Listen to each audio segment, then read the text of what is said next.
గంభీరావుపేట మండల కేంద్రంలో శ్రీ సీతారామచంద్ర స్వామి బ్రహ్మోత్సవాల్లో భాగంగా బుధవారం రోజున ఉదయం హోమం బలిహారణంలో భక్తులు పాల్గొన్నారు.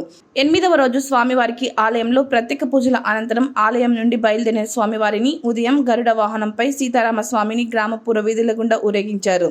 పెద్ద ఎత్తున భక్తులు భక్తి శ్రద్ధలతో స్వామివారిని మంగళహారతులు ఇచ్చి తీర్థ ప్రసాదాలు స్వీకరించారు. భక్తులు మొక్కులు చెల్లించుకున్నారు. ఒగ్గు కళాకారుల నృత్యాలు పలువురిని అలరించాయి. ఆలయ కమిటీ భక్తులకు ఎలాంటి ఇబ్బందులు కలగకుండా దగ్గరుండి త్రాగునీరు, మజ్జిగ ప్యాకెట్లు పంపిణీ చేశారు.